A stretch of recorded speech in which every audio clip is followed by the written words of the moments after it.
génn ba door ci semaine bi situation politique bu Sénégal. D'abord par rapport peut-être ak candidature Macky Sall bi si bon on peut dire que Sénégal tey on avait besoin quand même de cette stabilité là parce que tamit 2 ans yoo xam ne am njaay joxal jóg xëcc fii xëcc fee gis nañ ni en quelques jours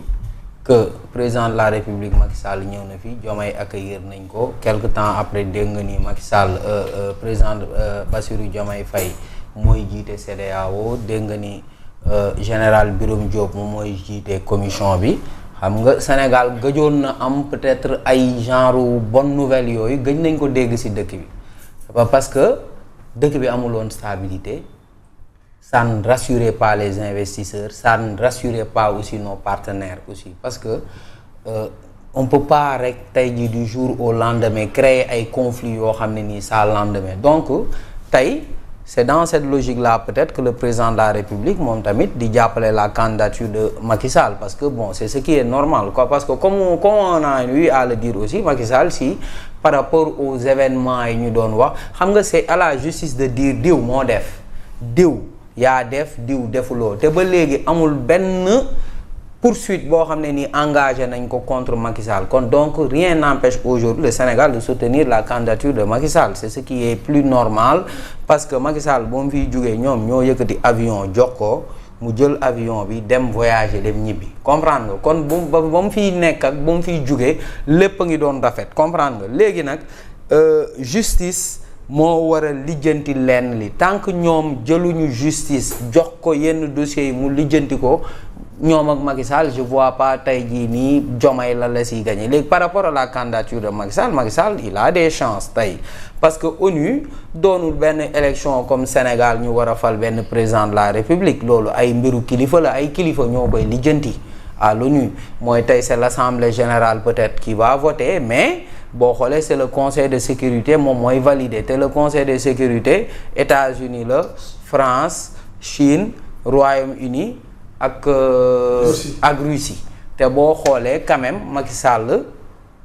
am na ay relations yu baax côté boobu parce que on se rappelle si guerre Ukraine bi ba muy am moom moo demoon négocier affaire wu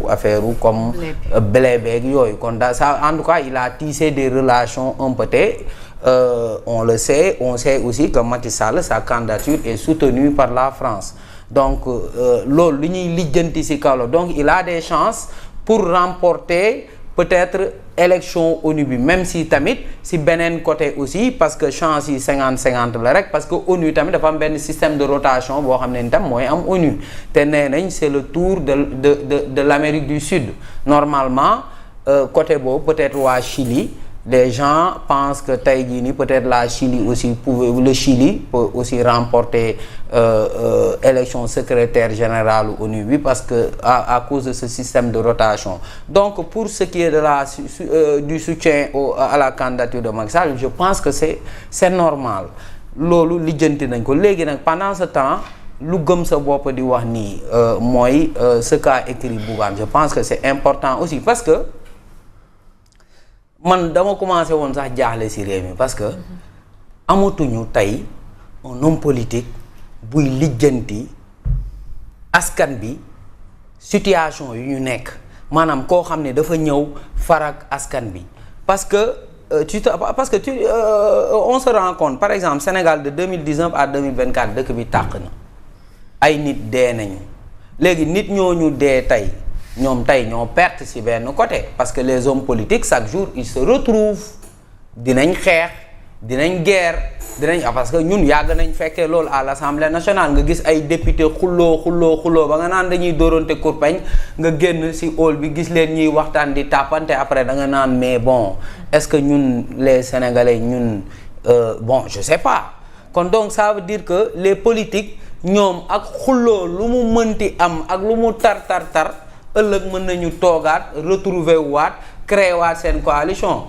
je me rappelle benn jour maa ngi ko doon wax fii doyen ne ko de plus en plus il faut s'attendre à ce que ñi nekkoon APR di rejoindre la coalition Diomaye président mu ne ma non loolu ce serait pas normal je pense que loolu nga ma waxoon jour boobu ne ma loolu parce que ce serait bon je sais pas mais actuellement gis nga kon les hommes politiques ñoom ils se retrouvent les hommes politiques à chaque fois ñoom ñoo ngi gérer seeni peut-être seeni intérêt saay bu seen intérêt converger ñoom ñu retrouver wu toog lijjanti seen intérêt mais pendant ce temps les intérêts des populations sénégalaises kan moo koy lijjanti. Donc aujourd'hui man peut-être ce poste de Bougane man côté boobu laa koy gisee mooy heureusement parce que la politique aussi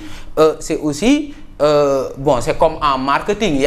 a le marketing politique aussi il faut aussi un positionnement différencié ñëpp bu fekkee ni dëkk bi ñëpp ñii nee nañ man maa nga sa Sonko ñii ne man maa nga sa Diomaye on a besoin quand même d'une troisième voie boo xam ne nii du aligné wu même boo xoolee ay jamono ba ñuy naan comment dire mooy jamonoy communisme capitaliste am na ñoo xam ne ni sax dañ teg beneen voie ne ñoom ñun ñooy les voies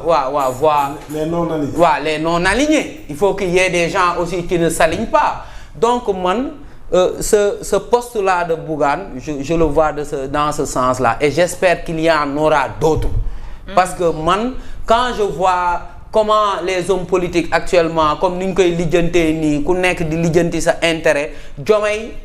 quoi qu'on dise moo ngi lijjanti intérêt est-ce que tey jii nii par exemple est-ce que le fait de créer un parti même c'est pertinent pour le président de la République c'est une question peut-être qu'on doit se poser. Survie politique. Une question de survie politique. Ouais, une question bon parce que ça peut se comprendre si benn côté parce que tey xam nga création parti bi lan lay wundu mooy tey. xam nga coalition Diomaye président à un moment donné day caduc parce que il veut créer son parti parce que dafa am beneen coalition bu war a juddu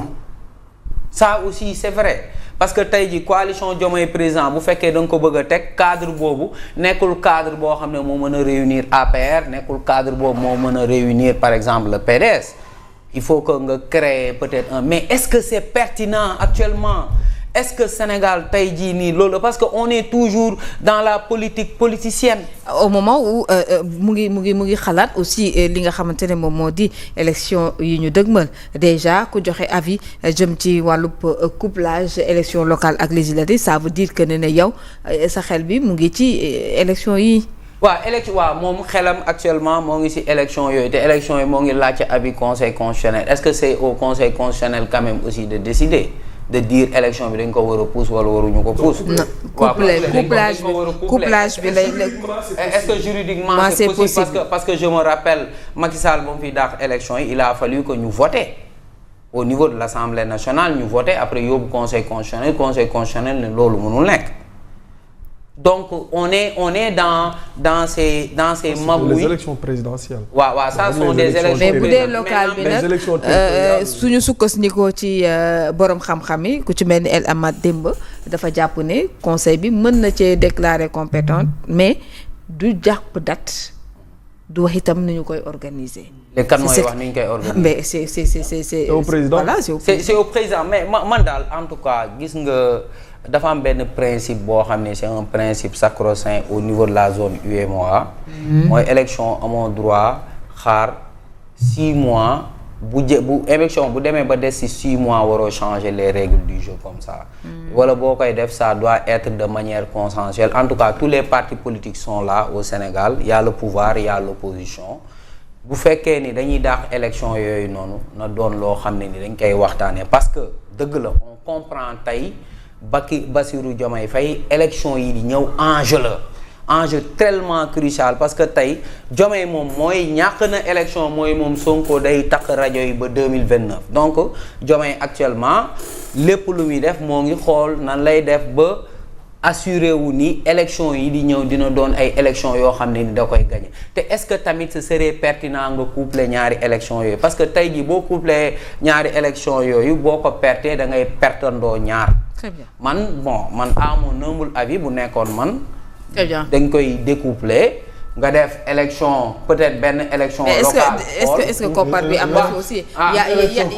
voilà l'élection dafa cher en fait dafa cher. mais en tout cas aussi enjeu bi tamit mooy président moom bu organiser élection locale ak législative boole ko moom bu pertandoo ñaar yëpp moom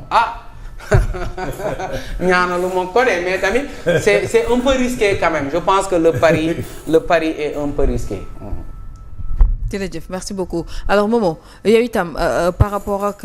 li nga xamante ne moom la ñu nemmeeku gis communiqué bu ministère des affaires étrangères bi nga xamante ne surprendre quand même nit ñi parce que on s'attendait à ça le fait que ba mu recevoir Macky